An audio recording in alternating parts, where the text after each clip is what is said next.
the Soviet Union and its role in the Cold War versus Animal Farm and its characters' actions. This superpower means that the Soviet Union was extremely powerful in a military aspect and an overall political aspect.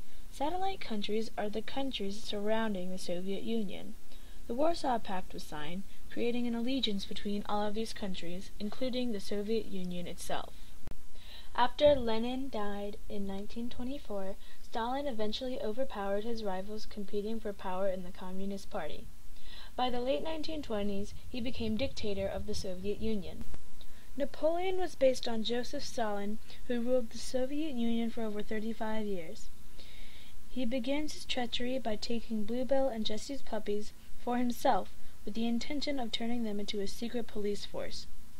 Napoleon chooses the date of the meeting concerning the farm's new windmill to turn on his former comrade and seize control of the farm.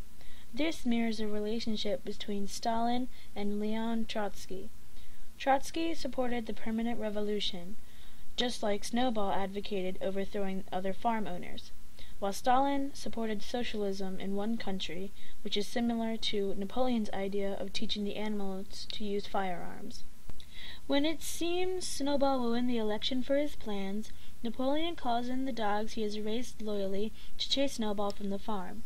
This is the first time the dogs have been seen since Napoleon took them in and proceeded to raise them as his secret police. Later on, after ostracizing Snowball, Napoleon ordered the construction of the windmill, which had been designed by Snowball. Napoleon opposed vigorously, just as Stalin opposed Trotsky's push for large-scale industrialization, and then adopted it as a policy when Trotsky was in exile, so as to show the animals that he could be just as attentive as Snowball. Other animals are told it was Napoleon's idea, but just that Snowball stole it. When the primitive windmill collapses due to Napoleon's poor planning after a storm, a reference to Stalin's backward approach to the 5-year plans, he blames Snowball and starts a wave of terror. During this period, he orders the execution of several of the animals after coercing their confessions of wrongdoing. He also secretly changes the 7 commandments prohibition against killing, drinking, and sleeping in beds, allowing him and his followers to break those commandments while claiming that the amendments were justified, such as the other animals being killed with cause and drinking only being prohibited to excess. He then commands the building of a second, stronger windmill while severely cutting the rations of the animals, all except the rations of the pigs and the dogs. He later makes a deal with Frederick, similar to the Molotov-Ribbentrop Pact, shortly before World War II.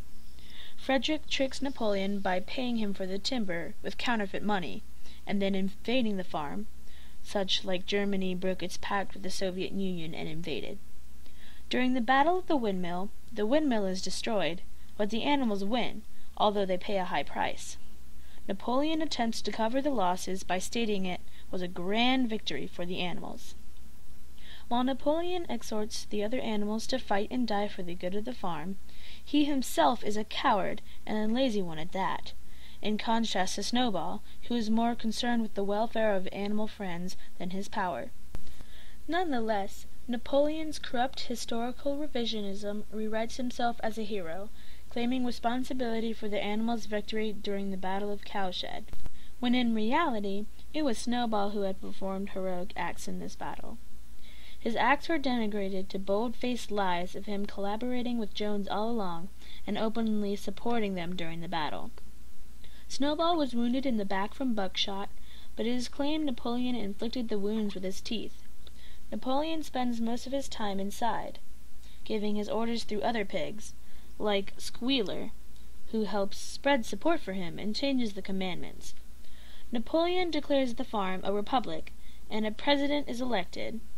Napoleon is the only candidate, and is elected unanimously.